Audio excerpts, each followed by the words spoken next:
I taught at a large public university, and I think that the main difference is here, as a member of the faculty, I'm very aware of how the curriculum fits together. I have not taught on any sustained basis at a non-liberal arts school. I came to St. Olaf more or less immediately after I completed my PhD at the University of Washington. When I was there, I was a teaching assistant at UW Seattle, and then later I spent a year at Purdue University in Indiana. Here at St. Olaf, there's really concerted effort to see how things fit together, that the entire curriculum works for the student. I didn't see that at the large public university because it is so large. The balance of major courses to what we might call general ed courses here would be different. Here at St. Olaf, something on the order of half or so of the courses a student takes while here could be construed as general education courses. At those universities, it would tend to be lower than that. I think that as a small liberal arts college, we do, or I do, look at, well, what's happening in McAllister or Carleton, or you want to make sure that you are as current in your field as anyone else in any other institution. And I think that's the main way one would compare, is you just want to be sure you are as up in the field as everyone else.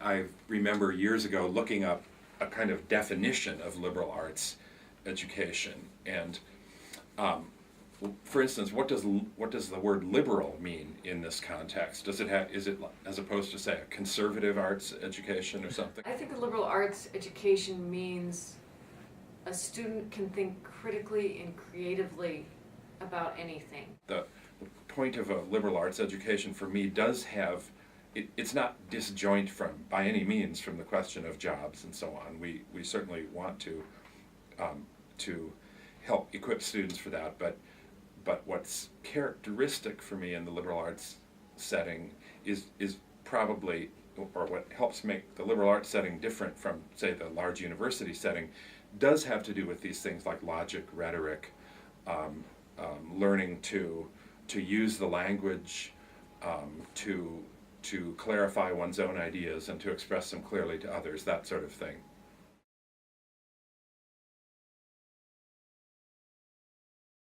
The 100 level courses are really about giving them an idea about something, so that they might then decide, oh, I really am interested in this and I want to go a little deeper with it.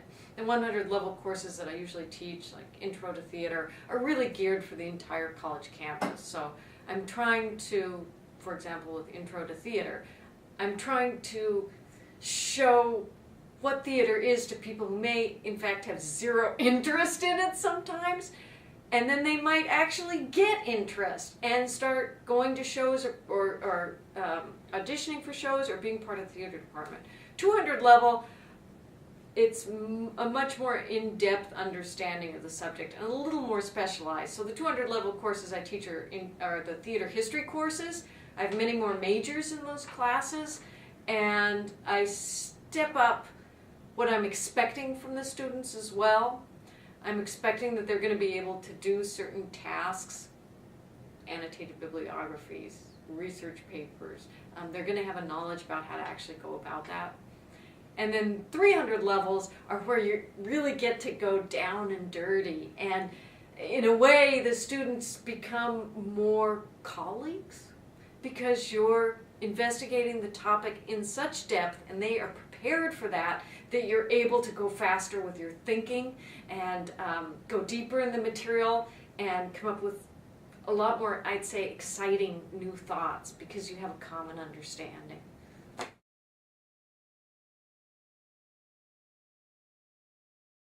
As far as employers are concerned, and at the margin graduate schools as well, I think they really are looking for students who are good at what I described earlier, critical thinking.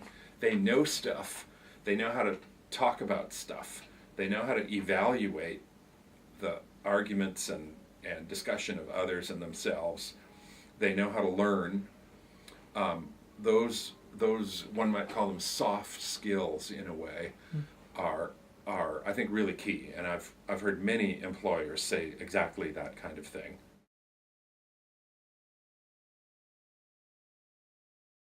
Teaching mathematics, you could say, is my main goal, but in a way it's a vehicle. I guess if I had to choose one thing, it might be summed up by the buzz phrase critical thinking. It's a broad phrase. It has a lot of possible meanings, but I think it does actually encompass a lot of good stuff. My goal is to have them go out there and change the world. That's what I would love.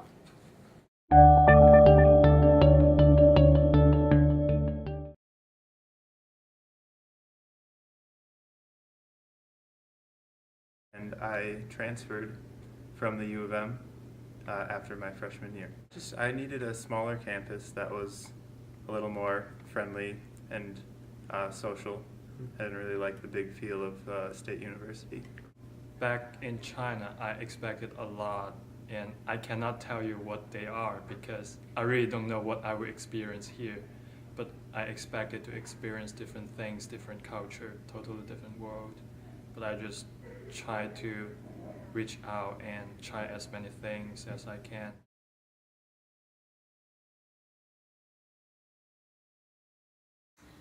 It's been pretty good. I've had a good roommate every year, and for the most part.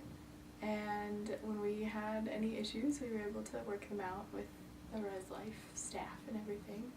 I like living in the dorms because it's like a community, and you get to just like wake up around a bunch of your friends and go to sleep around, and For me particularly, I think I am pretty fortunate.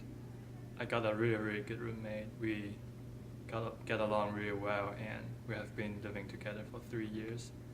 And now we are JCs together. So it was a great experience being here. So freshman year, I was in Kildall. Nice freshman dorm, small rooms. Sophomore year, I was in Moan, which is often used as a freshman dorm.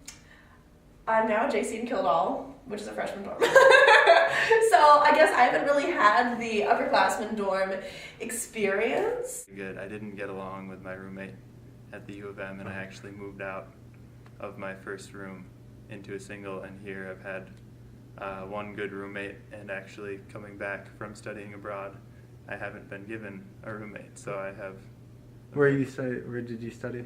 I studied in a small town in Norway called BORSC. And one thing special in my freshman year was that my JCs took our corridor to play laser tag, and it was a lot of fun, and we got to know each other really well.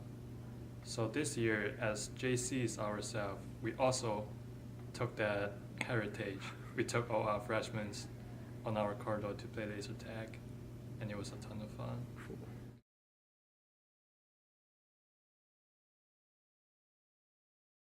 Not having Greek life. I think it's a good thing. No, I don't want Greek life. one of the reasons that I chose St. Olaf is because we had no Greek life. And I think, it's a college campus. Things like that still happen. But I like the fact that there is no, expectation that there's going to be a Greek life, that there's going to be sororities and fraternities. And I think that the way that we do honor houses and the way that we have it more focused on service and, on the community is more my style personally than a Greek life would be at a bigger institution. There's also, of course, the stereotypes with Greek life having a little bit more of a party atmosphere, and I don't feel like that is the environment that St. Olaf wants to portray or wants to have.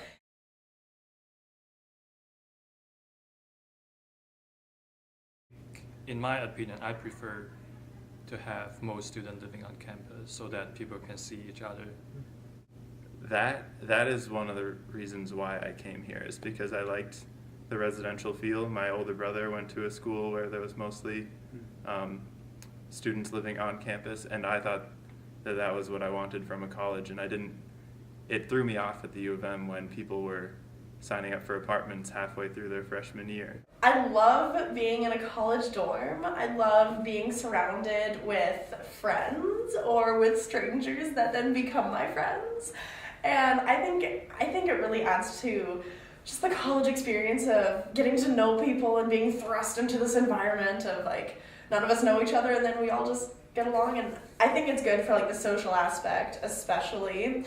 I mean, sure, some of the rooms are small, but I love it. In my opinion, Res Life is trying to build a better community for students. Like, I think of Res Life too as the people who work the desk and the people who, like the ACs, the area coordinators who oversee a lot of what happens in the dorms. And with Res Life, I also think of like hall council and like events that your dorm plans. But I think all the dorms on campus are good. They all have their own things. If you want a little quiet, you can go to Melby.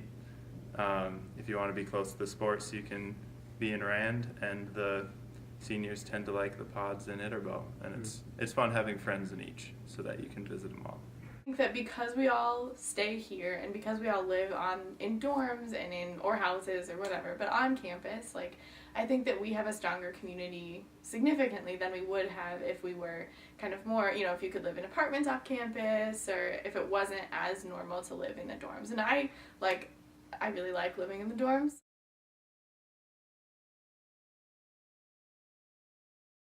I'm involved, I'm a JC in Kildall, so it's kind of extracurricular. I'm in the St. Olaf Orchestra, the St. Olaf Band, Cannerai, Collegium Musicum, which is the early music wind band. I'm in a woodwind quintet. I go to swing club and ballroom club to the best of my ability. And right now I'm on a broomball team. That about wraps it up. I am in St. Olaf Band, Chapel Choir, Agnes Acapella. Those are kind of like my music ones. And then I also do Nightingale Mentoring Program. Occasionally go to Swing Club. And then I'm also in Psychi, which is an honor society for psychology. Sports are where I get a lot of my friends, so it's been really good for that. And academically, I know some of the best people in the sports I do are also the best students. So I don't think it really gets in the way, and I've even talked to people about how if we didn't have practice to go to every day, we don't think we'd spend that time doing homework. We don't think we'd be more productive. Yeah. Like this interim, I played some intramural basketball games, and that was fun. But it's hard for me. I'm pretty skinny. People just power me outside and then power me inside again. They are such a part of like my identity at St. Olaf and what I do here, and so to not have them is really strange, and to even have like less commitment from some, if there's a certain week where I don't have a Nightingale event or where we don't meet for student congregation, like it's very strange because that's like something that I do and that I should be doing.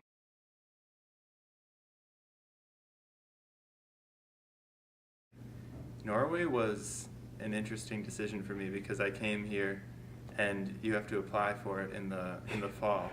So it was pretty recent for me being at St. Olaf, and part of it was that I got here and I felt the Norwegian Lutheran aspect of the school, and I switched from Spanish to Norwegian and got very gung-ho about it and made the decision quickly, and it was a good experience in the end. Preparing for it, though, I guess I could have prepared more. I was asked to talk to a few prospective students about St. Olaf and share my experience to them. So that was a really good experience for me because at that moment I feel so involved. I feel like I represent the school at one point, and I know how good this school is, and I want to tell people how good it is. And that was a great experience. I just sit there and talk to a bunch of students, and answer their questions, concerns. It was great. I feel like being a JC has kind of changed part of my life approach, I guess. Having it be a large part of my life to be on Res Life, I've made like relationships and spending time with people a much higher priority, which, I mean, that it changes your lifestyle to an extent to say, you know what, even though I have homework, it's important to have a conversation with you. For me, at least, like, being at St. Olaf has been a faith journey in and of itself. Organizations on campus, it's helped me to understand, like, the role that God has in my life and the role that, like, that He is, like, calling me to play. And I think that by doing different activities or community service or even taking different classes, for me personally, it's helped me understand, like, where I'm supposed to be and where I'm supposed to be going with my life and where I can be of most help.